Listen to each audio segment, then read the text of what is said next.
এই শোনো না, আমাদের অন্ধবিশ্বাস চ্যানেলটি যারা এখনো সাবস্ক্রাইব করেননি প্লিজ সাবস্ক্রাইব করে দাও। আর অল্প কিছু সাবস্ক্রাইবার হলে 1,00,000 পরিবার হবে। সবাই প্লিজ সাবস্ক্রাইব এবং বেশি বেশি শেয়ার করে দাও প্লিজ। থামো, এত বড় সাহস তোমার! তুমি এই মির্জানগরের জমিদারকে ফুসুবাবু বলে ডেকেছ? রুকাইয়ার কথায় যাবা দ্রুত হাসি থামিয়ে কাচুমাচু হয়ে ভয়ের তো স্বরে কিছু বলতে উদ্যত হতেই রুকাইয়া আবারও উচ্ছ্বসিত হাসিতে ফেটে পড়ে বলে, বেশ ভালো নাম দিয়েছে জবা। এতদিন ধরে কেউই সাহস করেনি বড় ভাইজানের জন্য এমন ভয়ঙ্কর নাম রাখতে, অথচ তুমি তার অর্ধাঙ্গিনী। কি নিখুঁতভাবেই না তার নাম বিকৃত করলে। যদি ভাইজান কখনো জানতে পারেন তবে তোমাকে নিশ্চিত ছুলে চড়াবেন।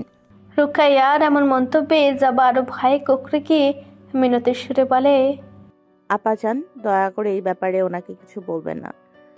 যাবার ভাইয়ের তো মুখ দেখে রুকাইয়া স্নেহ মেশানোর সান্ত্বনার সুরে বলে, বোকামি, আমি বড় ভাইজানকে কিছুই বলবো না। তবে হ্যাঁ, আমার পড়া না দেওয়ার বিষয়টা অবশ্যই জানাবো। রুকাইয়ার এহেন কথা শুনে যাবা আরো বিব্রত হয়ে দ্রুত বলে উঠল, না না না আপাজান, এই ব্যাপারেও কিছু বলতে হবে না। আমি আগামীকাল থেকে ঠিকঠাক মতো সব পড়া দিব। যাবার এমন প্রতিজ্ঞা শুনে রুকাইয়া মুচকি হেসে বলে, সত্যি তো? সত্যি। তবে ঠিক আছে, যাও, আজকের মতো তোমার ছুটি। ছুটি পেয়ে যাওয়া উৎফুল্ল চিত্তে কক্ষ ত্যাগ করতেই রুকাইয়ার দৃষ্টি অনিমেষ হয়ে থাকে তার দিকে। মেয়েটিকে দেখতে যতটা নিষ্পাপ, তার হৃদয়ের কমলতাও ততটাই গভীর। একে ভালো না বেশি থাকা যে প্রায় অসম্ভব।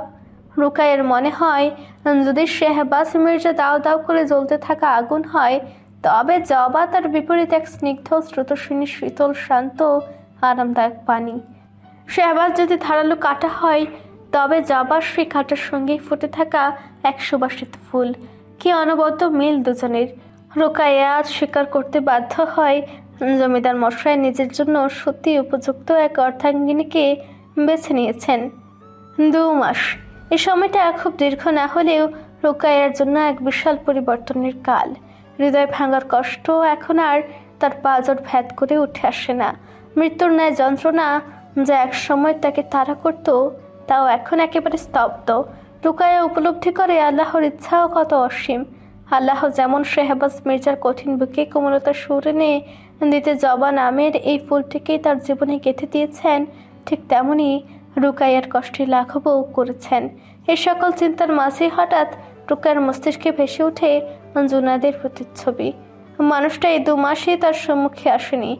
যাও দেখা হয়েছিল তাও কথা বিনিময় হয়নি একটিও। রুকাইয়া চিন্তা করে মানুষটাকে তার কোনো কথায় কষ্ট পেয়ে নিজের দূরত্ব তৈরি করেছে।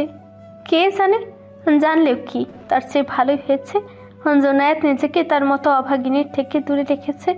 রুকাইয়া মানছে তার কষ্টটা এখন লাঘব হয়েছে, তাই বলে কি অন্যজনকে ভালোবাসার সেই মনটা তার আছে? নিশ্চয় নেই। তার ভালোবাসা যে ফুরিয়ে গেছে, নতুন করে কাউকে ভালোবাসার মন মানসিকতা কোনোটাই এখন তার নেই। ভাবনার গভীরে ডুবে থাকা রুকাইয়া ধীর পায়ে বারান্দায় গিয়ে দাঁড়ায়। তার মন হারিয়ে যায় অনন্ত শূন্যতায়। অন্যমনস্কভাবে সে দৃষ্টি তুলে চেয়ে থাকে অম্বরের দিকে। অম্বরটাও যেন আজ তার মতো শূন্য, নীরব, গভীর এক নিস্তব্ধতায় আচ্ছন্ন। অন্যমনস্কভাবে অম্বর থেকে দৃষ্টি সরিয়ে রুকাইয়ার চোখ হঠাৎই নিবদ্ধ হয় মহলের এক প্রান্তে। মুহূর্তেই তার বুকের ভেতর অদ্ভুত এক ধাক্কা লাগে।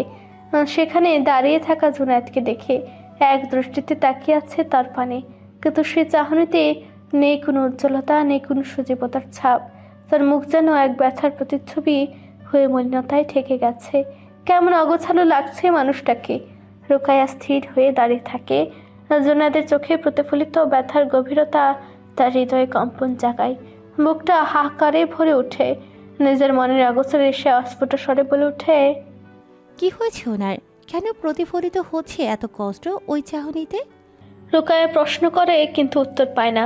ফলস্বরূপ নিজের অস্থির বুকটাকে শান্ত করতে বারান্দা থেকে দ্রুত চলে যায় নিজ কক্ষে। তবে এহেন অবজ্ঞা যেন এক শীতল শূন্য হয়ে বিদ্ধ করে জুনায়েদের হৃদয়। অনিচ্ছা সত্ত্বেও তার চোখের কোণে জমে থাকা অমূল্য অশ্রু কণাগুলো ধীরে ধীরে গড়িয়ে পড়ে গালে। হ্যাঁ, সে অশ্রু অমূল্য, কারণ পুরুষের চোখ সহজে ভিজে না। পুরুষের নয়ন হতে যদি কখনো নিঃশব্দে অশ্রু ঝরে, তবে তার মূল্য অন্য যে কোনো রত্নের চেয়েও বেশি। আর যার জন্য এই অশ্রু ঝরে সে নারী কখনো অভাগিনী হতে পারে না। সে নিশ্চিতভাবে ভাগ্যবতী। তাই রুকাইয়া নিঃসন্দেহে ভাগ্যবতী রমণী। জোনায়েত তার মলিন হাত দিয়ে চোখের জল মুছে নেয়। অভিমান মাখা কণ্ঠে যেন আকাশের উদ্দেশ্যে ফিসফিস করে বলে ওঠে, এত অপছন্দ তোমার আমাকে? খানিক পাল তাকিয়ে থাকায় কষ্টটুকু করতে পারলে না? কেন এত অবহেলা করছো আমায় রুকাইয়া? একটু কি ভালোবাসা যায় না আমায়? শুধু একটু? জোনায়েদের কণ্ঠস্বর কেঁপে ওঠে। নিজের বক্ষে সৃষ্টি ঝড়টাকে সামলে জোনায়েত প্রস্থান করে সেখান হতে। জবা ছুটির আনন্দে উৎফুল্ল হয়ে শাহনুরের কক্ষে গল্প করার উদ্দেশ্যে উচ্ছল পায়ে ছুটে যায়। হঠাৎ তার দৃষ্টি অন্যত্র নিবদ্ধ থাকার কারণে অজান্তে ধাক্কা লেগে যায় সাহেলা বানুর সহিত। মুহূর্তে চমকে উঠে থমকে দাঁড়ায় জবা।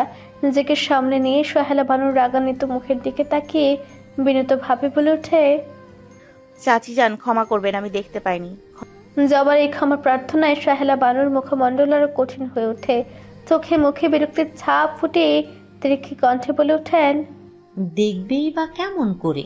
অল্প পানির মাছ যদি হঠাৎ গভীর পানিতে পড়ে তবে তো লাফালাফি করবেই। তোমারও অবস্থা তেমনই হয়েছে। ছোট লোকের মেয়ে হয়েও জমিদারের ঘরে বউ হয়ে এসেছো, তখন কিছুটা তো উড়বেই। সাহেলা বানুর এহেন তীক্ষ্ণ বাক্য পানে জবা হতবাক।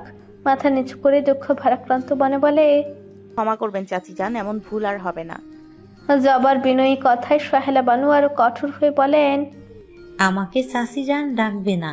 আমি তোমার মতো মেয়ের চাচিজান নই।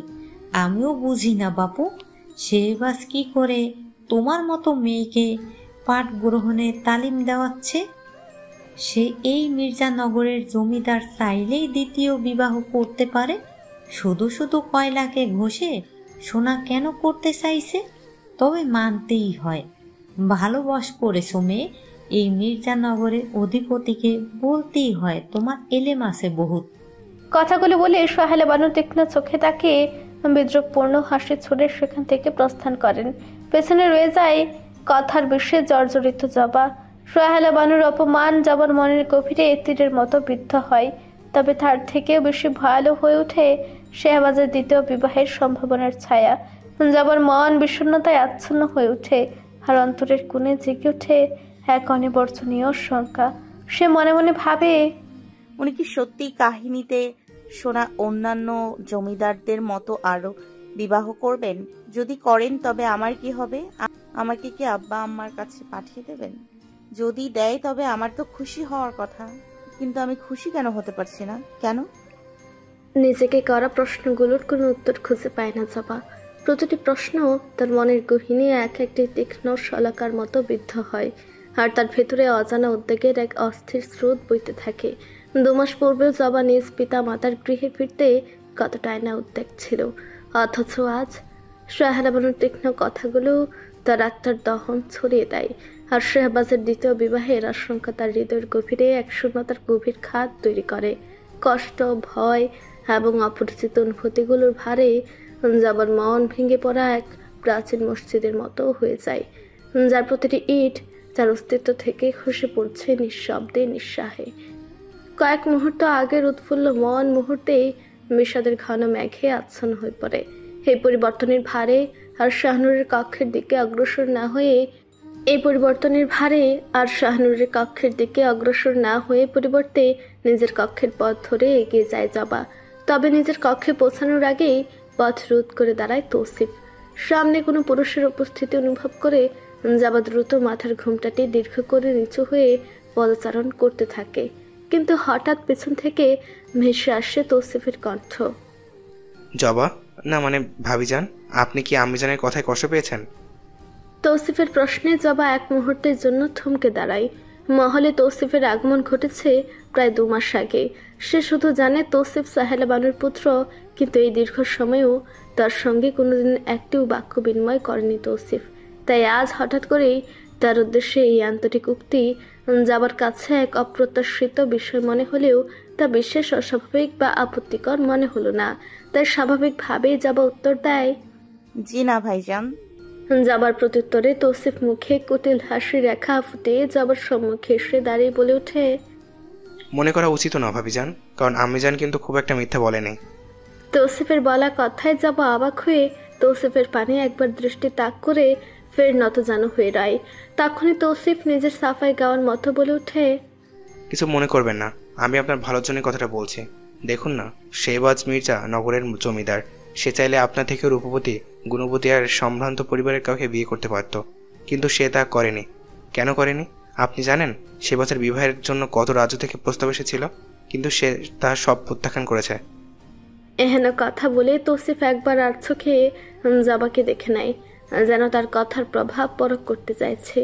এরপর কিছুটা রহস্যময় সুরে যোগ করে, তাই আমার মনে হয় শেহবাজের নিশ্চয়ই কোনো উদ্দেশ্য আছে আপনাকে বিয়ে করার।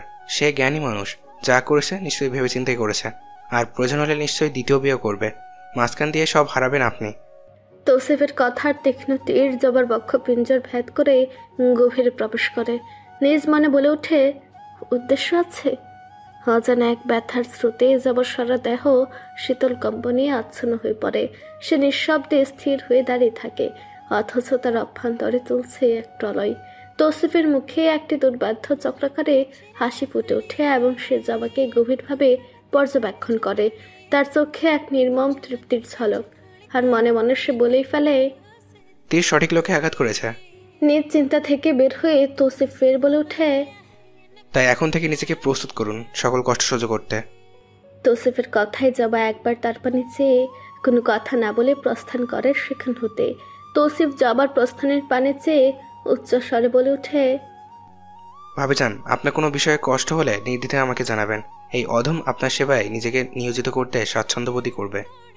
তৌসিফের কথায় জবা কোনো প্রতিক্রিয়া না দেখিয়ে সোজা চলে যায় নিজ কক্ষে।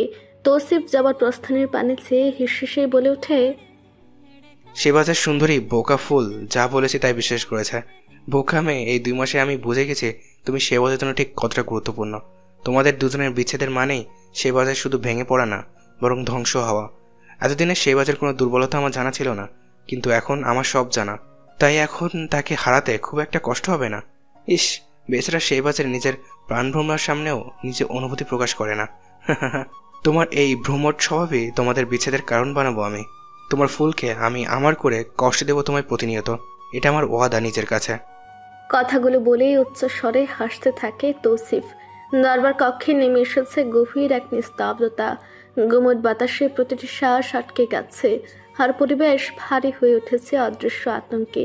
রাজ্যের কর আদায়ের আলোচনা শেষ করে এবার দরবারে কেন্দ্রবিন্দুতে উঠে এসেছে ঘটে যাওয়া সে নির্মম খুনের প্রসঙ্গ।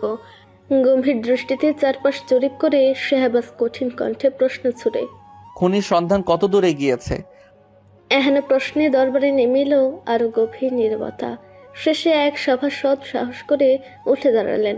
কণ্ঠে ভীতি আর সংকোচ মিশে তিনি বললেন, হুজুর, গত 2 মাসে আর কোনো খুনের ঘটনা ঘটেনি। সেই কারণে নতুন কোনো তথ্য আমরা উদ্ঘাটন করতে পারি। সভাসদের কথা শুনে শেহবাজের মুখে তীব্র অসন্তোষের ছাপ ফুটে ওঠে। তার দৃষ্টি শীতল অথচ দহনকারী। গর্জে উঠে সে বলে, আপনারা কি বলতে চাইছেন যে নতুন কোনো তথ্য পাওয়ার জন্য আমাদের আরও একটি খুনের অপেক্ষা করতে হবে? তার তীক্ষ্ণ প্রশ্নে পুরো দরবার মুহূর্তে স্তব্ধ। সভাসদেরা ভয়ে মাথা নত করল। শেহবাজের চোখে ক্রোধ আর কণ্ঠে দৃঢ় আদেশ প্রতিধ্বনিত হলো, আরও একটি খুন সংগঠিত হওয়ার আগেই আমি খুনিকে আমার সম্মুখে চাই। তার কথাগুলো বজ্রের মতো আঘাত হানে দরবারের নির্জন পরিবেশে। এরপর শেহবাজ কোনো দিকে না তাকিয়ে দরবার কক্ষ ত্যাগ করে। তার পদচারণায় গম্ভীর ধ্বনি গুমট নীরবতায় প্রতিধ্বনি তুলে পেছনে রেখে যায় নতজানু স্তব্ধ দরবার। সময়ের আচল ধারা বেশ সূর্য তার অগ্নিময় গৌরব হারিয়ে পশ্চিম আকাশে লুকিয়েছে অনেক আগেই। সেলিম বাগানের কাজ সেরে মহল ত্যাগের পূর্বে স্থির দৃষ্টিতে শাহনুরের জানালার দিকে তাকিয়ে থাকে, শুধু একবার তার মুখশ্রী দেখার আকাঙ্ক্ষায়। মহল থেকে প্রস্থান মানেই এক দীর্ঘ প্রতীক্ষার সূচনা। হয়তো আগামীকাল আবার দেখা হবে, কিন্তু সেলিমের অস্থির হৃদয় চায় প্রতিটি নিঃশ্বাসে যেন শাহনুরের মুখচ্ছবি মিশে থাকে। অথচ যখনই শাহনুর তার নিকটবর্তী হয়, সেলিম তাকে অজুহাতের বেড়া জালে দূরে ঠেলে দেয়। তাহলে কি অধিকার তার শাহনুরকে নিয়ে এভাবে ভাবার? সেলিম জানে শাহনুর তার যতটা কাছে আসবে ততটাই পুড়তে হবে তাকে। কারণ সূর্যের দাহকে এড়ানো সম্ভব নয়। তাই সেলিম দিনের পর দিন শাহানুরকে দূরে সরিয়ে রাখার কঠোর সিদ্ধান্তে অটল থাকে। তবে দূরত্ব কি হৃদয়ের আকাঙ্ক্ষাকে থামাতে পারে?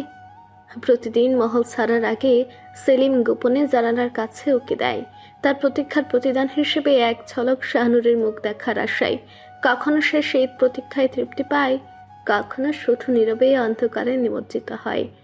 যেদিন শাহানুরকে দেখে সেদিন তার মুখে সূক্ষ্ম এক হাসির রেখা ফুটে ওঠে, আর যেদিন দেখে না সেদিন বিষণ্ণতা যেন তার হৃদয়ে ভ্যাট করে বাগানের প্রতিটি পত্রে ছড়িয়ে পড়ে। তবু সেলিম নীরবে এই একতরফা ভালোবাসার দাবানলে নিজেকে জ্বালিয়ে বিলীন করে চলেছে। ভালোবাসা তখনই পূর্ণতার রূপ পায় যখন দুটি হৃদয় একসঙ্গে স্পন্দিত হয়, একে অপরের অস্তিত্বে নিজেকে খুঁজে পায়। কিন্তু একতরফা ভালোবাসা তা তো নিঃশ্বাস করার এক নির্দয় প্রক্রিয়া, যা থেকে থেকে জলে মানুষকে ভস্মে পরিণত করে। তবে সেলিমের ভালোবাসা কি সাধারণ একতরফা ভালোবাসার তুল্য? একতরফা ভালোবাসার অন্তত পূর্ণতার এক ক্ষীণ প্রতীক্ষা থাকে, এক অস্পষ্ট আশা থাকে প্রাপ্তির। কিন্তু সেলিমের ভালোবাসা তা তো এক শূন্যতার সঙ্গে যুদ্ধ, যেখানে না আছে আশা, না আছে প্রাপ্তির কোনো প্রতিশ্রুতি। তার এই ভালোবাসা অস্তিত্বহীনতার এক নিঃসীম গভীরতা, যেখানে ভালোবাসার আলো পৌঁছায় না, শুধুই ত্যাগ, তৃষ্ণা, নিঃশব্দ যন্ত্রণা। বহু প্রতীক্ষার পর জানালার সম্মুখে আসার এক নতুন আলো হয়ে শাহানুরের আগমন ঘটে। দীর্ঘ সময় ধরে সেলিমের মলিন মুখে অবশেষে ফুটে ওঠে হাসি। মুগ্ধ নয়নে সে দূর থেকে তাকিয়ে থাকে শাহানুরের দিকে। এ যেন অপরিমেয় সৌন্দর্যের চিরন্তন দর্শন, যা সেলিমের নিকট অপূর্ব আরাধ্য। শাহানুরের অবুঝ অস্পষ্ট চাহনি আকাশের দিকে নিবদ্ধ, যেন এক অনির্দিষ্ট প্রত্যাশায় মগ্ন। হঠাৎ আকাশে এক ঝাঁক পাখির উড়াল দৃশ্যমান হলে শাহানুর তীব্র উদ্দীপনায় হাততালি দিয়ে তাদের সাথে দুহাত প্রসারিত করে, যেন নিজেও সেই পাখিদের সঙ্গে হারিয়ে যেতে চায় দূর অগ্রগামী অম্বরের মধ্য। ঠিক তখনই সেলিমের মস্তিষ্কে প্রবলভাবে গেঁথে ওঠে শাহানুরের বলা সেই কথা, আমাকে মহলের বাহিরে কবে নিয়ে যাবে সেলিম? যে প্রশ্ন তার হৃদয়কে ব্যথিত করে এবং গভীর এক ব্যাকুলতা সৃষ্টি করে। বুকের গহীনে এক অশান্ত শিহরণ বয়ে যায়, আর সেলিম নিরন্তরভাবে বলে, আমি আপনারে মহলের বাইরে লইয়ে যাবো ছোট কুমারী, শুধু একটা সুযোগ পাই। আপনি যতদূর যাইতে চাইবেন আমি ততদূর লইয়ে যাবো আপনারে। এতে যদি আমার শাস্তি হয় তাও আমি মাথা পাইতে লমু। সেলিমের উচ্চারিত বাণীর মধ্যে আগমন ঘটে তার পিতা আব্দুর রহমানের। তিনি পুত্রের মুখে এহেন কথা শুনে চিন্তিত হয়ে বলে ওঠেন, বাজান তুই ভুল পথে আগাইতাছস। সেলিম নিজ পিতার কণ্ঠস্বর শুনে নিজ ধ্যান ভেঙে বলে ওঠে, আব্বা আপনি যান না এখনো? পুত্রের প্রশ্নে আব্দুর বলে ওঠেন, সেলিম আমি অনেক দিন ধইরা তোর চলাচল লক্ষ্য করছি বাজান। তোর এই অনুভূতির শাস্তি কতটা ভয়ঙ্কর হতে পারে তা তুই জানোস না। তোর ভুলের শাস্তি আমরা সবাই পাবো, তাই তুই ছোট কুমারীর সাথে আর মেলামেশা করবি না, চল আমার সাথে বাড়িতে। পিতার কথায় সেলিম দীর্ঘশ্বাস ত্যাগ করে বলে ওঠে, আব্বা আপনি চিন্তা করেন না আমার লাইগা। আমি জানি আমি কি করতেছি। আমি এমন কোনো কাজ করুম না যা আপনার পরিবারের ক্ষতির কারণ হইব। তাহলে তুই আমারে ওয়াদা দে, তুই ছোট কুমারীর মহলে বাইরে লইয়া যাবি না। পিতার কঠোর নির্দেশে সেলিম বিভ্রান্ত হয়ে পড়ে। মুহূর্তের জন্য তার দৃষ্টি স্থির হয়ে যায় শাহানুরের জানালার দিকে। তখনই আব্দুর রহমান ফের কিছু বলার জন্য মুখ খোলার আগেই প্রহরীর আগমন ঘটে। গম্ভীর কণ্ঠে প্রহরী বলে, তোমরা এখনো কেন মহল থেকে বের হচ্ছ না? জমিদার হুজুর এখনো তোমাদের এখানে দেখলে আমাদের কাছ থেকে বের করে দিবে। তাড়াতাড়ি যাও মহল থেকে। প্রহরীর আগমনে সেলিম স্বস্তির নিঃশ্বাস ত্যাগ করে নিজ পিতার হাত ধরে বেরিয়ে যায় মহল হতে। শাহবাজ তার প্রতিদিনের দায়িত্ব পালনের ক্লান্তি মুছে ধীর পায়ে নিজের কক্ষে প্রবেশ করে। প্রবেশ করতেই তার দৃষ্টি থমকে যায়। জাবা মেঝেতে বসে গভীর চিন্তায় নিমগ্ন, কাঠের সিলেটের দিকে অপলক দৃষ্টিতে তাকিয়ে রয়েছে। তার অব্যক্ত অবস্থায় এক ধরনের বিষণ্ণতার ছাপ স্পষ্ট। শাহবাজ মুহূর্তের জন্য দূর থেকে তাকে পর্যবেক্ষণ করে, যেন জাবার ভেতরের অনুভূতিগুলো উপলব্ধি করার চেষ্টা করছে। অতঃপর নিঃশব্দে ধীরে ধীরে তার নিকটে এগিয়ে যায়। জাবার অতীব নিকটে পৌঁছে শাহবাজের দৃষ্টি স্থির হয় জাবার হাতে ধরে রাখা সিলেটের উপর। সেখানে রয়েছে অসংখ্য অসম্পূর্ণ অক্ষরের চিহ্ন। প্রতিটি দাগে বলে দেয় তার অগণিত চেষ্টার কথা। যা বারংবার ব্যর্থতায় পর্যবসিত হয়েছে। এহেন দৃশ্য দেখে শেহবাজের কঠোর অভিব্যক্তির আড়ালে একরকম নীরব সহানুভূতির সঞ্চার হয়। সে ভাবে এই ব্যর্থতাই হয়তো জবার অস্থিরতার কারণ। গভীর চিন্তায় নিমগ্ন এই জবাকে দেখে তার কঠোর মুখবয়বে এক ধরনের মৃদু হাসি খেলে যায়। নিঃশব্দে তার পিছনে বসে শেহবাজ নিজের বলিষ্ঠ হাতে জবার কোমল কটিতে শান্তভাবে স্পর্শ করে। আকস্মিকভাবে তাকে নিজেকে কোলে টেনে নেয়। জবা চমকে ওঠে। পেছনে ফিরে তাকালে তার দৃষ্টি আটকে যায় শেহবাজের গভীর অথচ নির্লিপ্ত চোখে। সে দৃষ্টির গভীরতায় লুকিয়ে আছে এক ধরনের অদ্ভুত মায়া। কয়েক মুহূর্ত স্থির দৃষ্টিতে তাকে থাকার পর জবা হঠাৎ করে নিজেকে গুটিয়ে নেয়। তার মাথার সামনে নামিয়ে নিয়ে নিস্তব্ধ হয়ে শক্তভাবে নড়চড়হীন বসে থাকে, যেন নিজের অনুভূতিকে নিয়ন্ত্রণে আনার চেষ্টা করছে। শেহবাজ জবার নিস্তব্ধতাকে তোয়াক্কা না করে জবার নরম হাত নিজের মুঠোয় নেয়। তার মুঠোর দৃঢ়তা এবং স্নেহ মিশ্রিত উষ্ণতা জবার মনে অস্থিরতার সঞ্চার করে। সিলেটের দিকে তাকিয়ে শেহবাজ একটি অক্ষর লেখার উদ্যোগ নেয়। তালিবের অক্ষরটি ধীরে ধীরে তার নিজের হাতে লিখতে শুরু করে এবং জাবাকে তা অনুসরণ করতে নির্দেশ দেয়। এই অনন্য মুহূর্তে জাবার মনে ক্রমে স্পষ্ট হয়ে ওঠে শেহবাজের উদ্দেশ্য। নিজেকে সংযত করে জাবা তার নির্দেশিত পথে মনোযোগী হয়। তখনই শেহবাজ নিজের হাতের আঙ্গুল ঘোরাতে ঘোরাতে তার গম্ভীর পুরুষালী কণ্ঠে বলে ওঠে, বোকা ফুল, তোমার লজ্জা পাওয়া উচিত। নিজের অর্ধাঙ্গের নামের প্রথম অক্ষরটিও লিখতে পারো না? শেহবাজের এহেন গম্ভীর কথায় জবার হাত থেমে যায়। হঠাৎ তার স্মৃতিচারিত হয় তৌসিফের বলা কথাগুলো। মুহূর্তে জবা কোনো কিছু না ভেবে শেহবাজের কোল থেকে উঠে দাঁড়ায়। জবার আচরণে এই আকস্মিক পরিবর্তনে শেহবাজের ভ্রু গভীর কুঞ্চনে বাঁক নেয়। তার চোখের মধ্যেও এক ঝলক ক্ষোভের ছায়া স্পষ্ট হয়ে ওঠে। ক্রোধের চোয়াল শক্ত করে।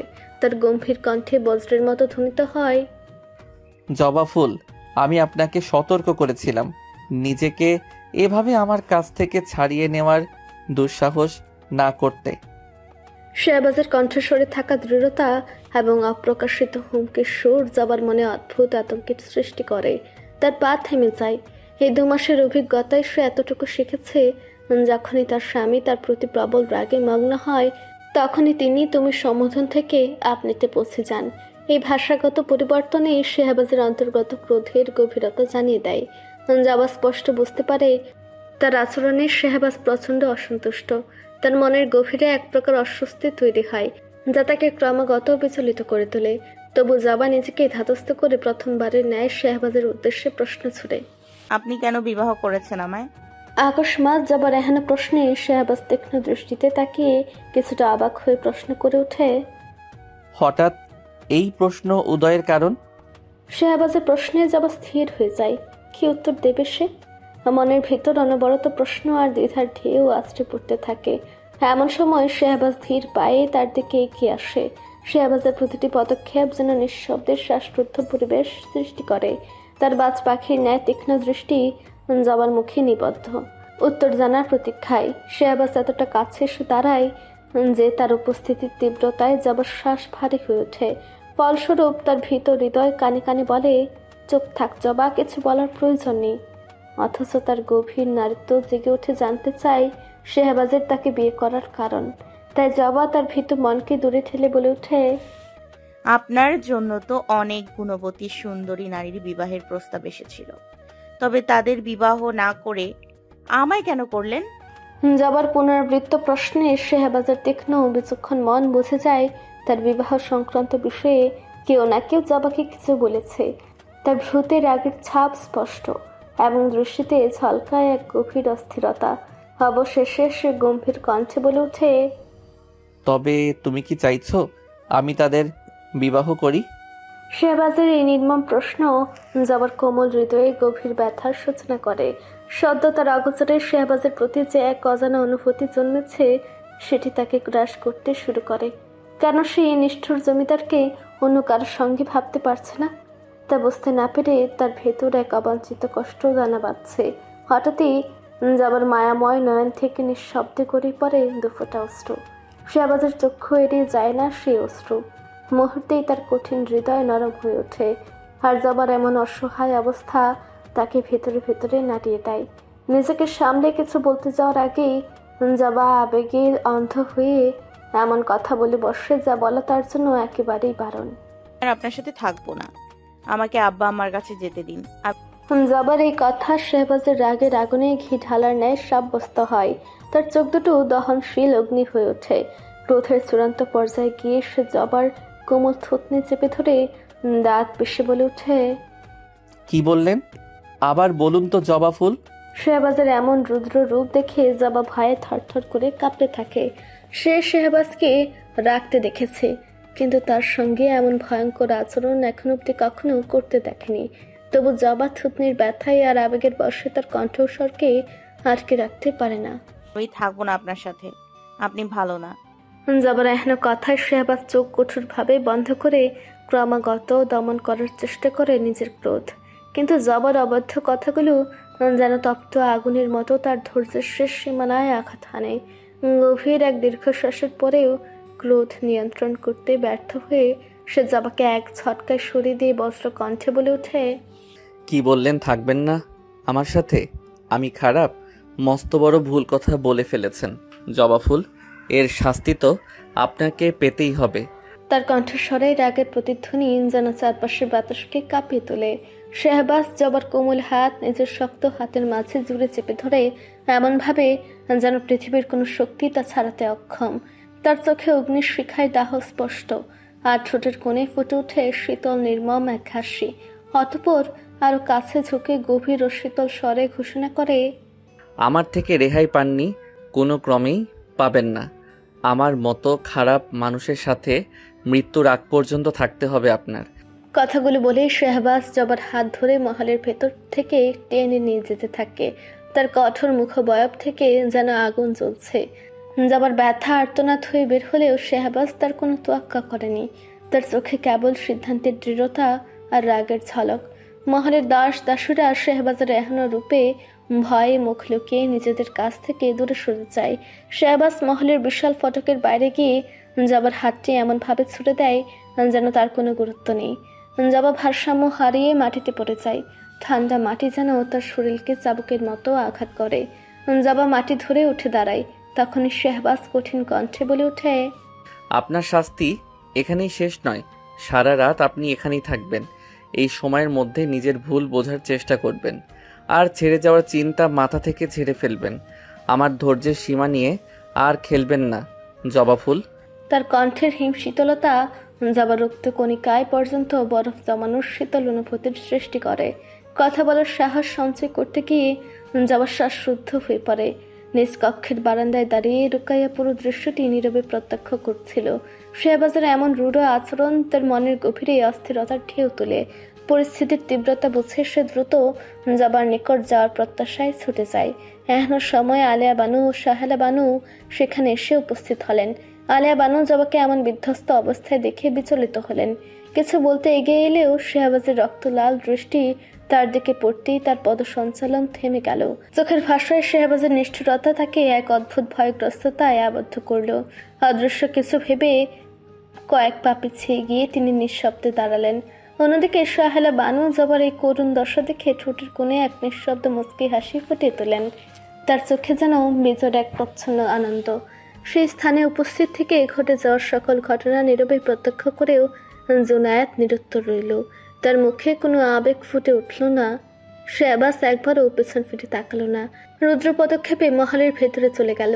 তার অমুক উপস্থিতি যেন চারপাশে বজ্রপাতের মতো থমথমে নীরবতা তৈরি করে গেল।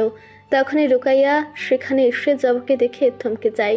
তার ফ্যাকাশে মুখশ্রী, চোখের কোণে জমে থাকা জল এবং ঠান্ডায় কাঁপতে থাকা দেহ তাকে ভেতর থেকে নাড়িয়ে দিল। রুকাইয়ার কর্ণে ভেসে এলো অস্ফুট গুঞ্জন, আপনি কেন বিবাহ করবেন অন্যজনকে? রুকাইয়া এক মুহূর্ত দ্বিধা না করে শেহবাজের কক্ষের দিকে দ্রুত পা বাড়ালো। তার এমন আচরণ দেখে চিন্তায় পড়ে গেল জুনায়েদ। ফলশ্রুতিতে সেও পদচারণ করলো রুকাইয়ার পিছু। অন্যদিকে শীতল বাতাস জবার ক্ষত বিক্ষত আত্মায় নতুন করে আঘাত করছিল। কি থেকে কি হয়ে গেল সে বিষয়ে জবার এখনো বোধগম্য হচ্ছে না। পৃথিবীর সমস্ত শব্দ যেন থেমে গেছে। মহলের বাইরে কালো অন্ধকার তাকে আরও একা করে তুলল। জবা অনুভব করলো ওই বিশাল দুনিয়ায় সে নিঃসঙ্গ, একাকী। শেহবাজ নিজের কক্ষে অস্থিরভাবে পায়চারি করছে। তার চোখে মুখে ক্রোধের এক অগ্নিকুণ্ড জ্বলছে। সে নিজেকে নিয়ন্ত্রণের জন্য আপ্রাণ চেষ্টা করলেও ব্যর্থ হচ্ছে। ঠিক তখনই কোনো প্রকার দরজায় করাঘাত ছাড়াই রুকাইয়া দরজা ঠেলেই প্রবেশ করে। তার কণ্ঠে স্পষ্ট সাহসের ঝলক। ভাইজান, আপনি যা করেছেন তা কি সঠিক? রুকাইয়ার সরাসরি প্রশ্ন শেহবাজের ডাককে আরো উস্কে দিল। তার চোখে তীব্র বিদ্যুৎ, তার কণ্ঠে বজ্রের গর্জন। রুকাইয়া, তুমি হয়তো ভুলে যাচ্ছ তুমি কাকে প্রশ্ন করছো।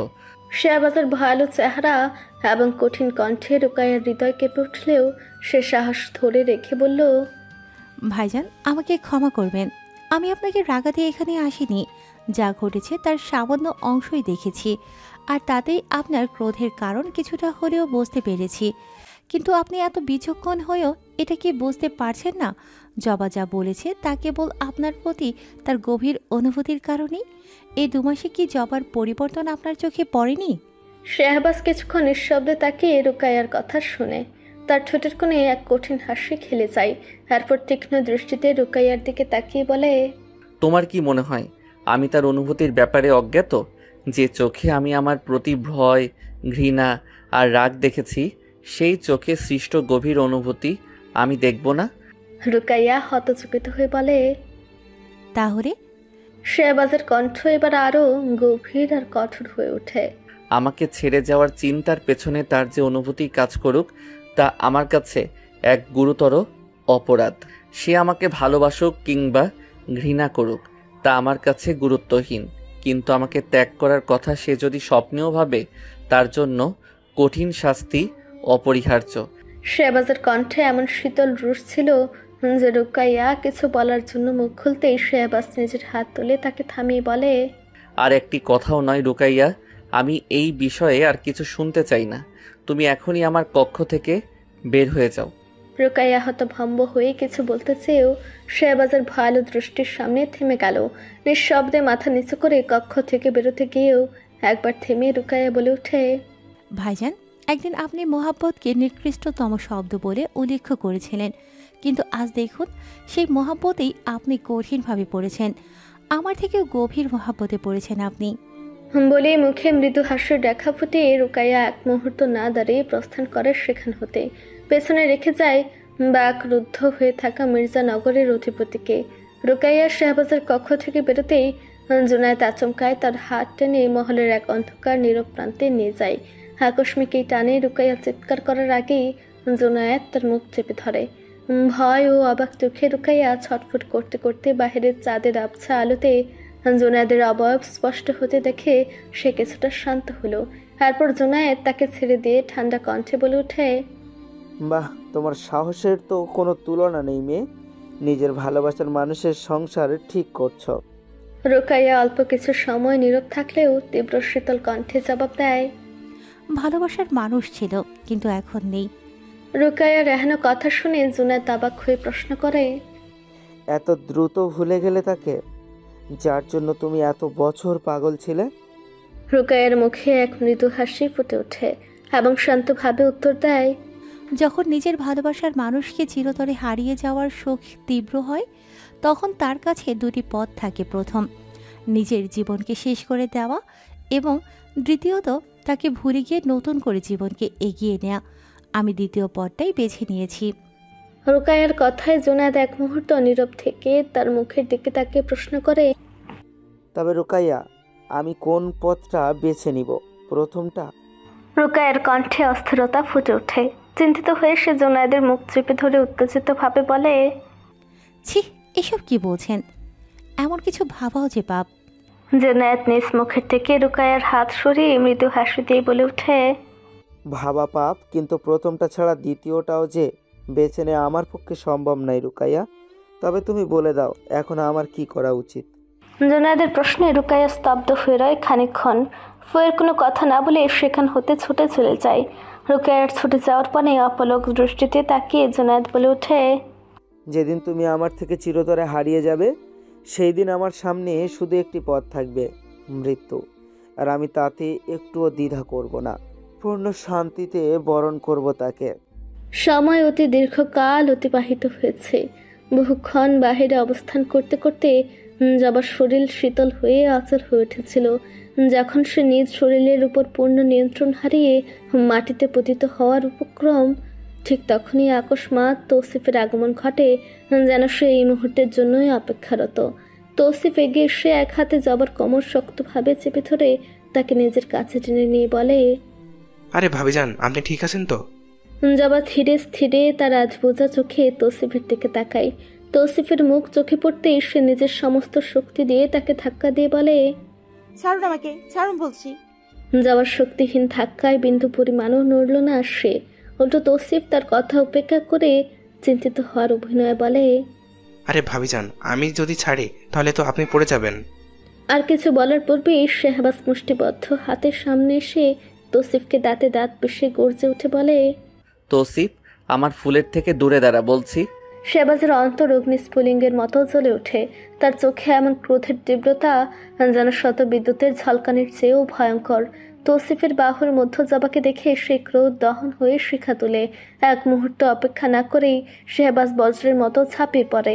এক ঝটকায় জবাকে নিজের বুকে টেনে নিল শেহবাজ। তার শক্ত বাহুর শৃঙ্খলে বন্দী হয়ে জবা কেঁপে ওঠে।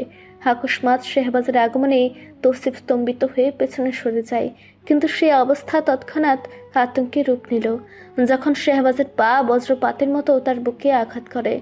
লাঠির প্রচণ্ড আঘাতে তৌসিফ মাটিতে লুটিয়ে পড়ে। তার চোখে বিভ্রান্তি, যেন পৃথিবী তার পায়ের নিচ থেকে সরে গেছে। শেহবাজের ক্রোধের ধ্বংসাত্মক ঝড় তাকে পুরোপুরি গ্রাস করে নেয়। তার গর্জন মহল জুড়ে ধ্বনিত হলো, তলোয়ার আনো, আজ আমি ওই হাত কেটে ফেলবো যে হাত আমার ফুলকে স্পর্শ করার দুঃসাহস দেখিয়েছে। মহল শিহরিত হয়ে ওঠে সেই গর্জনে। দাসীরা ভয়ে ছুটে যায় তলোয়ার আনতে। কেউ তার চোখের দিকে তাকানোর সাহস করল না। চারিদিকে নেমে এলো গভীর নীরবতা। মহলে ঘুমন্ত সকল সদস্য উপস্থিত হলো সেথায়। শাহেলা বানু ছুটে এসে মাটিতে পড়ে থাকা তৌসিফকে দেখলেন। তার চোখে উদ্বেগের ছায়া। তৎক্ষণাৎ তিনি তৌসিফকে আড়াল করে বললেন, শেহবাজ, কি হয়েছে? তুমি এমন করছো কেন আমার পুত্রের সাথে? আলিয়া বানু ছেলের ক্রোধান্বিত চেহারা দেখে হতচকিত হয়ে বললেন, শেহবাজ, নিজেকে সামলাও, আমাদের বলো কি হয়েছে। কিন্তু শেহবাজের রাগ তখন দাবানলের মতো ছড়িয়ে পড়েছে। কারো কথা তার কর্ণে পৌঁছাচ্ছে না কোনো ক্রমেই। তাকে দেখে এই মুহূর্তে মনে হচ্ছে তার একমাত্র লক্ষ্য যেন প্রতিশোধ। যাবা তখন শেহবাজের বুকে মুখ লুকিয়ে কাঁপছে। তার অশ্রুসিক্ত চোখও শেহবাজের ক্রোধের দাবানলকে নিবারণ করতে ব্যর্থ। তলোয়ার হাতে নিয়ে শেহবাজ স্থির পায়ে তৌসিফের দিকে এগিয়ে যায়। তার প্রতিটি পদক্ষেপে যেন মাটির হৃদস্পন্দন থেমে যাচ্ছে। তৎক্ষণাৎ জবা ক্লান্ত নিভু নিভু আকুল কণ্ঠে বলে ওঠে, না, দয়া করে থামুন, এরকম করবেন না। কিন্তু শেহবাজের প্রতিশোধ স্পৃহা যেন পাথরে খোদাই করা ছিল অটল অমুখ।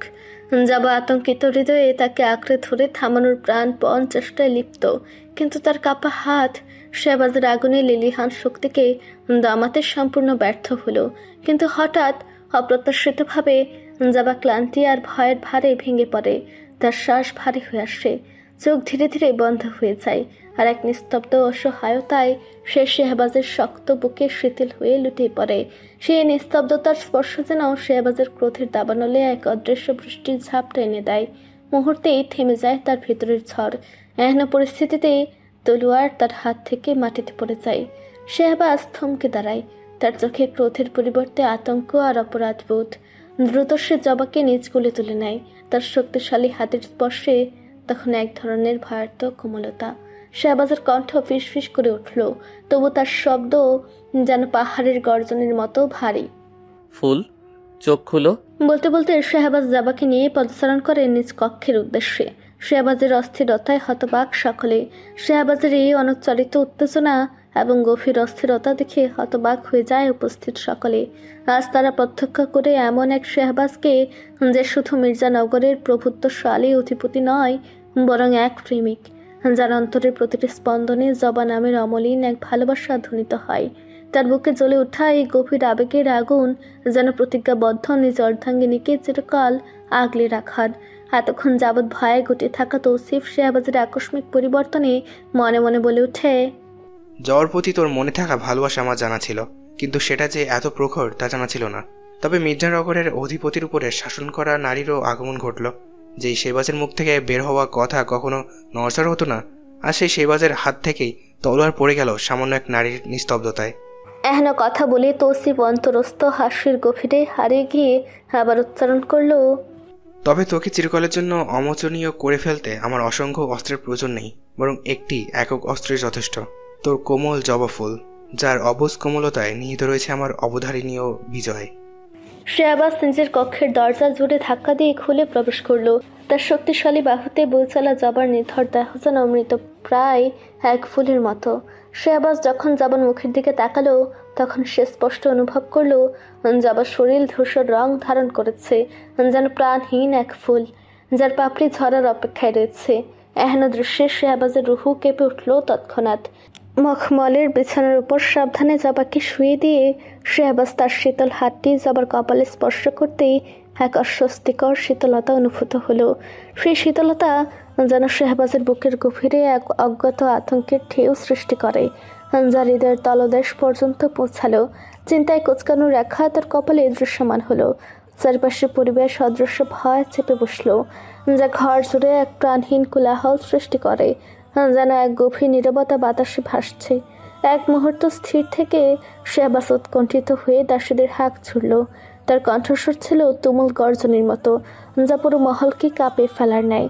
দাসীরা দ্রুত ছুটে আসতে শাহবাজ হুকুম ছুটে, এক্ষুনি গরম তেল নিয়ে আসো, বিলম্ব হলে রক্ষে নেই কারো। শাহবাজের আদেশ শুনে তৎক্ষণাৎ ভয়ে গরম তেল নিয়ে ছুটে আসে দাসীরা। শাহবাজ নিজে তেলের পাত্র হাতে নিয়ে তাতে একবার দৃষ্টি তাক করে। তখনই একজন দাসী বলে ওঠে, হুজুর দিন, আমরা মালিশ করে দিচ্ছি। দাসীর কথায় শাহবাজ ক্ষিপ্ত কণ্ঠে বলে ওঠে, তোমরা এখন এখান থেকে যাও, কারো প্রয়োজন নেই আমার। শাহবাজের কথায় দাসীটা কোনো প্রতিক্রিয়া না দেখিয়ে দ্রুত চরণে ত্যাগ করে কক্ষ। শাহবাজ খানিকক্ষণ নীরবে জবার নির্জীব চেহারার পানে তাকিয়ে থাকে। তার দৃষ্টি গভীর এবং অস্থির।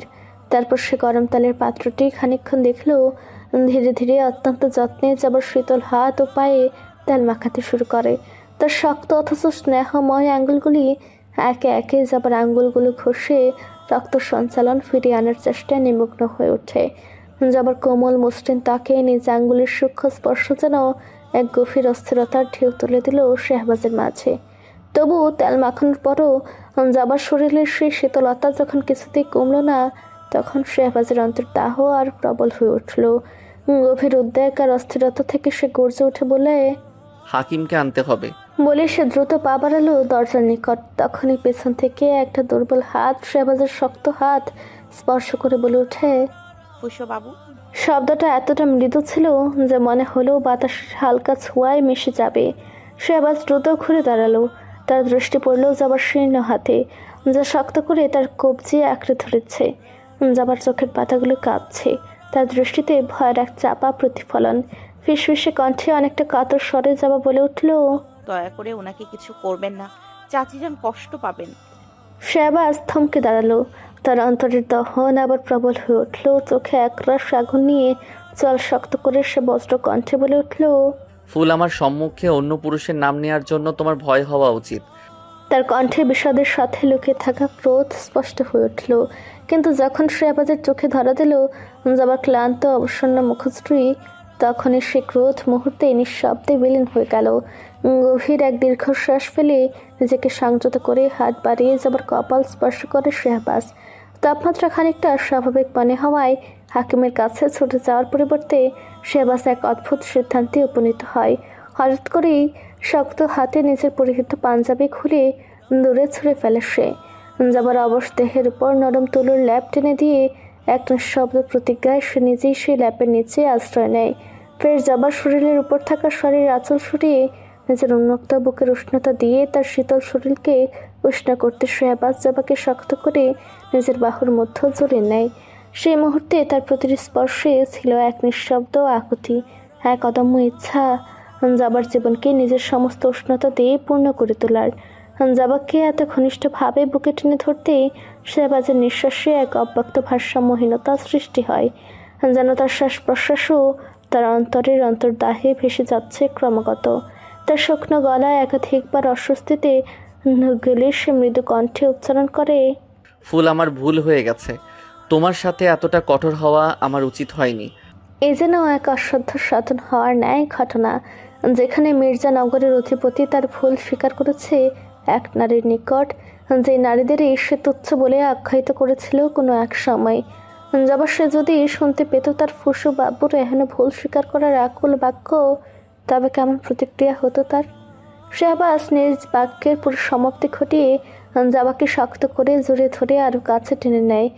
তার শক্ত বুকে ঠান্ডা জবার নিথর শরীর যেন জীবনের উষ্ণতার খুঁজে নড়ে উঠে নিজেও জোরে ধরে শাহবাজকে। জবার কোমল হাতের স্পর্শে শাহবাজ কম্পিত হয়ে চোখ বন্ধ করে নেয় তৎক্ষণাৎ, কিন্তু তার ভেতরের ঝড় তখনও থামেনি, বরং প্রবলভাবে বেড়ে চলেছে।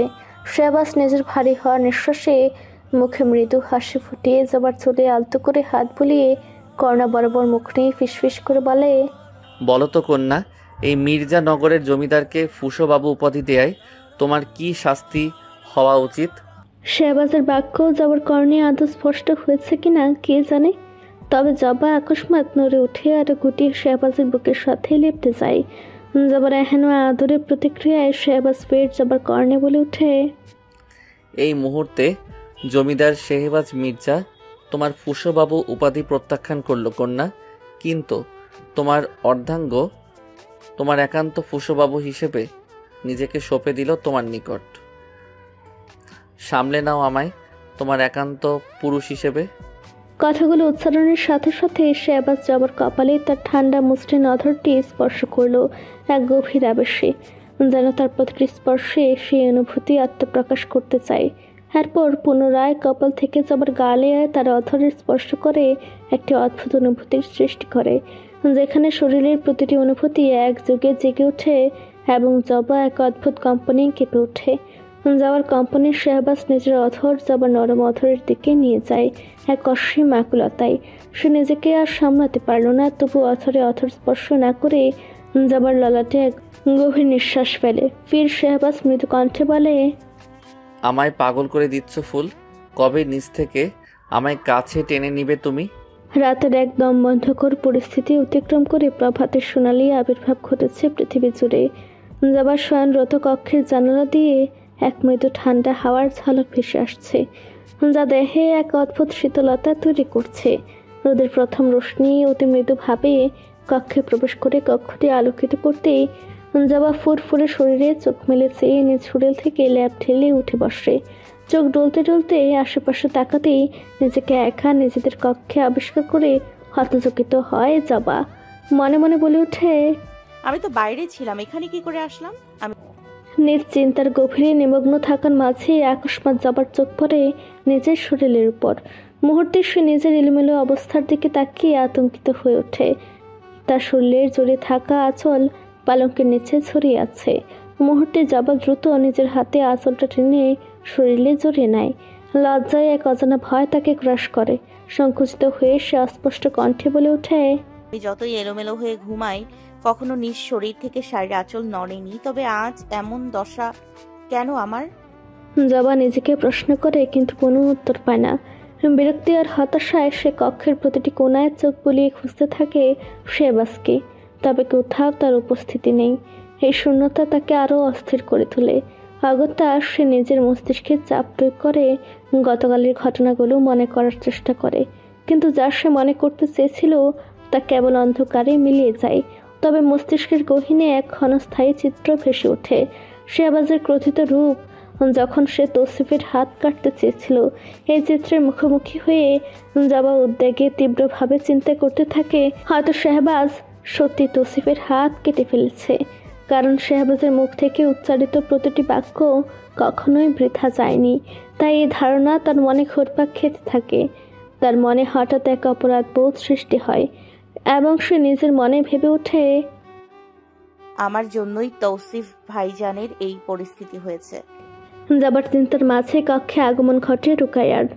যাবা দরজার শব্দ পেতেই ভয়ে নিজেকে ধাতস্থ করে চোখ তুলে চায়। তখনই রুকাইয়ার অবয়ব দেখে কিছুটা স্বস্তি মেলে যাবার। তখনই রুকাইয়া যাবার সম্মুখে এসে বসে যাবার শরীরে হাত দিয়ে তাকে পরখ করে বলে ওঠে, জবা, তুমি ঠিক আছো? রুকাইয়ার প্রশ্নে জবা চোখের ইশারা দিয়ে বলে ওঠে, আপাজান, আমি ঠিক আছি।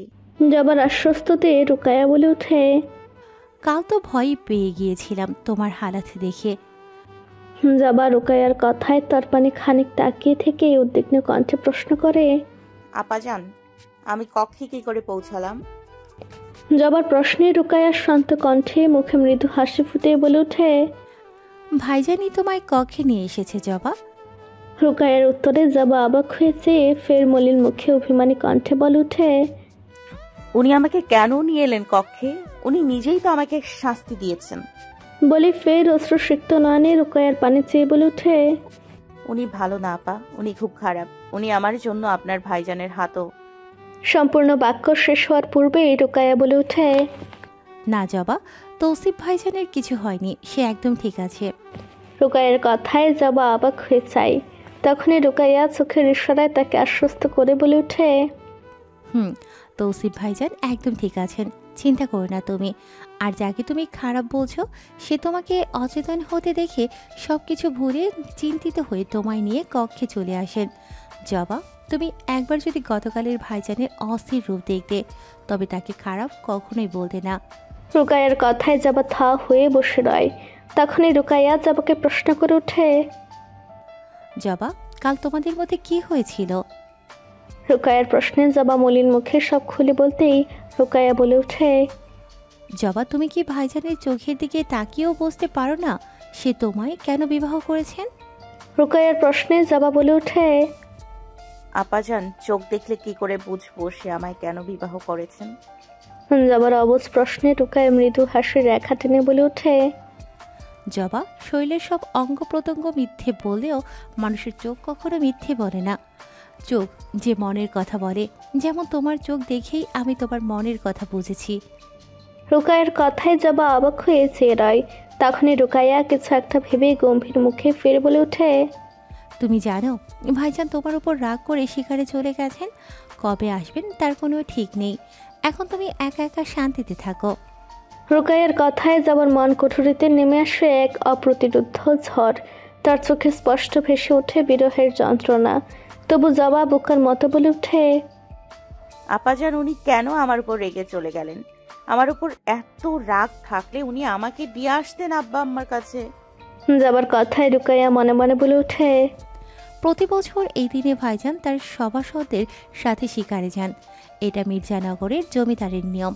তোমার অসুস্থতার কারণে ভাইজান বলতে পারেনি তোমায়, তাই তিনি আমায় জানাতে বলেছেন তার প্রস্থানের কারণ। কিন্তু আমি আসল কারণ তোমায় বলবো না বোকামে। এই দূরত্ব না হয় নিজের অনুভূতিটা ভালোভাবে বুঝে নাও। নিজের মনের ভাবনা ভেঙে রুকাইয়া ধমক দিয়ে বলে ওঠে, আব্বা আমার কাছে চলে যেতে চাইছ বলে কাল এত বড় শাস্তি তোমায় দিয়েছিল, অথচ আজও সেই একই কথা বলছো। ভাইজান ঠিকই করেছেন তোমার উপর রাগ করে চলে গিয়ে। রুকাইয়ার কথায় যাব অশ্রুসিক্ত না নেই তাকে কিছু বলতে যাবে, তখনই রুকাইয়া সেখান থেকে মেয়েকে রাগ দেখে বেরিয়ে যায়। আর যাবা সে মলিন মুখে সিক্ত নয়নে চেয়ে থাকে রুকাইয়ার প্রস্থানের পানে। যাবার মন খারাপ প্রতিটি ক্ষণে আরও তীব্র থেকে তীব্রতর হয়ে ওঠে। সে আবাজের অনুপস্থিতিতেই তার অন্তরের গভীরে অজানা এক বেদনার স্রোত বইয়ে দেয়, যা নিভৃতে ধিকে ধিকে জ্বলে। সে বারবার নিজেকে প্রবোধ দিতে চায়, মনকে শান্ত করতে চায়, তবু সে অদৃশ্য শূন্যতার ভার তার বুকের ভেতর ছাপ ফেলে যায়। নিজের অনুভূতিকে দমিয়ে রাখতে প্রাণপণ চেষ্টা করে বলে ওঠে, শাস্তি দিয়েছে আমাকে, কষ্ট পেয়েছি আমি, আর ফুসো মশাই দেখায় রাগ। দেখা গিয়ে তাতে আমার কি? নিজের সহিত কথাগুলো বলে যাবা অস্থির মনে বারান্দার এক কোণে আশ্রয় নেয় বাড়ির প্রকৃতি পরিদর্শনের উদ্দেশ্যে। বাহিরে দৃষ্টি তাক করতেই নয়নে পরিস্ফুটিত হয় মনোমুগ্ধকর দৃশ্য, যেখানে গাছের পাতাগুলো হাওয়ার ছোঁয়ায় দুলছে, আকাশ জুড়ে পাখিদের আনাগোনা। অথচ আজ সে সৌন্দর্যের আবশ্যেও তার মনের শূন্যতা পূর্ণ হয় না। সে বাজে রাগ করে শিকারে যাওয়ার ঘটনা তার চারপাশে এক অদ্ভুত নীরবতার জাল বিছিয়ে দেয়। প্রকৃতির মাধুর্য তার কাছে আজ বিষাদময় হয়ে ওঠে, আর সে বিষণ্ণতা তাকে প্রতিটি মুহূর্তে আরও গভীর অসহায়তার দিকে টেনে নিয়ে যায়। তৌসিফ নিজের কক্ষে অস্থির পদচারণায় নিমগ্ন, যেন তার মনের অশান্তি মাটির উপর প্রতিটি পদক্ষেপে ফুটে উঠেছে। সে আবাজের অনুপস্থিতি তার কাছে এক মুক্তির শীতল হাওয়া। গতকালের ঘটনার পর সাহেলা বানুর সতর্ক পরামর্শ ছিল কিছুদিন মহল থেকে সরে থাকার, কিন্তু সে আবাজের প্রস্থান তাকে নতুন করে সাহস জুগিয়েছে। নিজের জায়গায় থেকে যাওয়ার এই সুযোগকে সে শক্তি হিসেবে ব্যবহার করতে দৃঢ় প্রতিজ্ঞ। তার মনের গভীরে একটি মাত্র চিন্তা, কিভাবে শেহবাজকে ধ্বংস করা যায়, কিভাবে তার শক্তি, প্রভাব আর এই মহলের সর্বস্ব দখলে নেওয়া যায়। এই প্রতারণার জাল বুনতে বুনতে সে এতটাই তন্ময় যে সাহেলা বানুর উপস্থিতি টের পায়নি। হঠাৎ তার কানে শান্ত অথচ চূর্ণ কণ্ঠ ভেসে আসে। তৌসিফ পুত্র, তুমি জবার থেকে নিজের দূরত্ব বজায় রাখবে। তার ভালো মন্দ দেখার তোমার প্রয়োজন নেই। মনে রাখবে, শেহবাজ শিকারে গিয়েছে ঠিকই, কিন্তু এখানে জবার উপর নজরদারি করতে অনেকে রেখে গিয়েছে, তাই সাবধান হও। আমি চাই না তুমি কোনো বিপদে পড়ো। তৌসিফ তার মায়ের দিকে তাকিয়ে মৃদু হেসে বলে, আমি জান, আপনি নিশ্চিন্তে থাকুন। এখন থেকে প্রতিটা কদম আমি ভেবেচিন্তে রাখবো। সাহেলা বানুর নিকট তৌসিফের বলা কথা অদ্ভুত ঠেকতেই তিনি ভ্রুকুটি করে সন্দিহান কণ্ঠে বলেন, মানে? তৌসিফ সাহেলা বানুর পানে একবার তাকিয়ে বলে উঠে, না মানে আমি বলতে চাচ্ছি, আপনি যা বলছেন আমি সেভাবে চলবো। পুত্রের কথায় সন্তুষ্ট হয়ে সাহেলা বানু ধীর পায়ে ফিরে যান, কিন্তু তৌসিফের অন্তরে গভীরে এক ধূর্ত ষড়যন্ত্রের বীজ ইতিমধ্যে গভীর শিকড় গেড়ে বসেছে। তার নিষ্পাপ মুখের আড়ালে এক কুটিল পরিকল্পনার ছায়া ক্রমেই ঘনীভূত হচ্ছে, যা সময়ের সাথে সাথে ভয়ঙ্কর পরিণতির দিকে এগিয়ে যাবে। ধরনী জোরের শীতের সূক্ষ্ম অথচ দৃঢ় উপস্থিতি, হিমেল বাতাসে ছোট্ট শুষ্কতা যেন সময়ের নির্মমতার প্রতিচ্ছবি। আর সূর্যের কোমল রোশনি রূপালী কম্বলের মতো আলিঙ্গন করে রেখেছে প্রকৃতিকে। সেলিম এই শীতল নিস্তব্ধতার মধ্যেও গভীর মনোযোগে মাটির সাথে সংলগ্ন। তার শরীরে শীতের কোনো উষ্ণ পোশাক নেই, অথচ এক বিন্দুর সংখ্যার চিহ্ন নেই চোখে মুখে। যেন সূর্যের উষ্ণতা তার একমাত্র সান্ত্বনা, একমাত্র রক্ষা কবচ। রোদের সোনালি আজ তার ক্লান্ত পিঠে ছায়া ফেলে, তার হিমেল বাতাসের সঙ্গে মিশে থাকা শীতলতা যেন তার সাহসিকতার গৌরবকেই বাড়িয়ে তোলে। কঠোর পরিশ্রমেও তার অভিব্যক্তি অটুট, এ যেন প্রকৃতির সাথে এক নিঃশব্দ বোঝাপড়া। শাহানুর মহলের কক্ষের জানালার পাশে নীরব দাঁড়িয়ে চুপিসারে দৃষ্টি নিবদ্ধ করে আছে সেলিমের উপর। তার অবুঝ মনে কৌতূহলের আগুন জ্বলছে, যা নিঃশব্দে ছড়িয়ে পড়েছে হৃদয়ের গভীরে। চিন্তার জালে আষ্টে পৃষ্ঠে বাঁধা মাথায় অগণিত প্রশ্ন ঘুরপাক খাচ্ছে, প্রতিটি উত্তর যেন অধরা, অদৃশ্য। এই প্রশ্নের ভার সহ্য করতে না পেরে নিজের অন্তরের সকল প্রশ্নের জট খুলতে শাহানুর সকলের দৃষ্টির অগোচরে পায়ে পায়ে ছুটে যায় সেলিমের নিকট। নুড়ি পাথরে ক্ষীণ পদক্ষেপে সুর ধীরে ধীরে ছড়িয়ে পড়ে নির্জনতার বুক চিরে। মৃদু পায়ের শব্দেই তার আগমন জানান দেয় এক অনন্য উপস্থিতি। সেলিম নিজের কাজে নিমগ্ন থাকলেও শব্দের সূত্র ধরে মুখ তুলে পিছন ফিরে তাকায়। তার ক্লান্ত মলিন ঠোঁটে ফুটে ওঠে এক নিঃশব্দ মুচকি হাসি, যেন সূর্যের আভায় জলজল করা এক কোমল দীপ্তি। তখনই শাহানুর প্রশ্ন করে ওঠে, সেলিম, তুমি শীতের গরম বস্ত্র পরিধান করনি কেন? শাহানুরের সরল প্রশ্নের উত্তরে সেলিম হালকা হাসি ছড়িয়ে আঙুল উঁচিয়ে সূর্যের দিকে ইঙ্গিত করে বলে, আমাগো শীতে কষ্ট নাই ছোট কুমারী, ওই যে সূর্য দেখতেছেন ওইটাই আমাগো শীতের পোশাক। আল্লাহর রহমতে ওর আছেই আমাগো দিন কাটে, অন্য কোনো কিছুর প্রয়োজন হয় না। সেলিমের কণ্ঠে ভরসা ও বিশ্বাসের অপার গভীরতা। সে বিস্ময় ভরা ডাগর চোখে সেলিমের উজ্জ্বল মুখের দিকে এক দৃষ্টিতে চেয়ে থাকে। হঠাৎ সেই চেহারায় দর্শনে শাহানুরের পক্ষে অনুভব হয় একটি অচেনা অনুভূতি, যা সে আগে কখনো অনুভব করে। ফের শাহানুরের ঠোঁট থেকে আর কিছু উচ্চারিত হওয়ার আগেই সেলিম নিজেই প্রশ্ন করে বসে, আপনি কি মহলের বাইরে পদ্মবিলে যাইতে চান ছোট কুমারী? জমিদার হুজুর যেহেতু মহলে নাই, তাই আজই যদি চান আমি আপনারে লইয়া যাইতে পারি। সেলিমের এহেন প্রস্তাবে শাহানুর উচ্ছ্বাসিত হয়ে হাততালি দিয়ে বলে ওঠে, হ্যাঁ, আমি যেতে চাই, আমাকে নিয়ে চলো। শাহানুরের কথায় সেলিম সামান্য সংকোচ নিয়ে বলে ওঠে, এখন না, এখন গেলে সবাই খোঁজ করব আপনার। রাইতে আমি মহলের দেওয়াল টপকাইয়া আপনারে নিতে আসুম। শাহানুর এক পা এগিয়ে বলে, কিভাবে নিবে? সেলিম পাশের একটি গাছ দেখে বলে, আমি ওইখানে দাঁড়াইয়া এই শব্দ করলেই আপনি চলে আসেন। আপনি যখন আসবেন তখন লইয়া যাবো আমি আপনারে। উচ্ছ্বাসে পরিপূর্ণ হয়ে শাহানুর সেলিমের হাত ধরে বলে ওঠে, ঠিক আছে সেলিম, ওয়াদা করো তুমি আসবে। সেলিম মাথা ঝুঁকে সম্মতি জানিয়ে বলে ওঠে, ওয়াদা, আজ আপনারে নিতে আসুম। চোখে মুখে এক ধরনের নিশ্চিন্তি নিয়ে শাহানুর দৌড়ে ফিরে যায় মহলের মনে এক অদ্ভুত তৃপ্তি আর অপরিচিত আনন্দের উল্লাসে। আর সেলিম এক দৃষ্টিতে তাকিয়ে থাকে শাহানুরের চলে যাওয়ার পথে। শীতের মিষ্টি রোদ গায়ে মেখে মহলের ছাদে চুপচাপ বসে আছে রুকাইয়া, পুঁথির পাতায় চোখ, অথচ মনটা কোথায় যেন হারিয়ে গেছে। বিষণ্ণতা আর অস্থিরতায় মুরা তার অন্তর। চারিপাশের মিষ্টি হাওয়ায় যেন তাকে ছুঁতে পারছে না। তার ভাবনাগুলো যেন দিকহীন পথের যাত্রী। হঠাৎ নিঃশব্দ পায়ে ছাদের প্রান্তে উপস্থিত হয় জুনায়েদ। সূর্যের আলোয় রুকাইয়ার অবয়ব যেন এক অপার্থিব সৌন্দর্যে মোড়ানো। অপলক দৃষ্টিতে এসে তাকিয়ে থাকে রুকাইয়ার দিকে, যার প্রতিটি অভিব্যক্তি যেন তার হৃদয়ের গভীরে এক প্রবল ঝড় তুলে। রুকাইয়ার ক্যাশের আলতো দোল কিংবা চোখের চাহনি সবকিছুই জুনায়েদের কাছে এক অলৌকিক মায়ের সৃষ্টি করে। প্রতিটি ক্ষণ, প্রতিটি দিন সে মেয়েটির প্রেমে বারবার ডুবে যায়। কিন্তু যার জন্য তার হৃদয় এভাবে আর্তনাদ করে, সে মেয়েটি কখনো তার দিকে ফিরেও তাকায় না। সে যেন জুনায়েদের অস্তিত্বকে টেরও পায় না।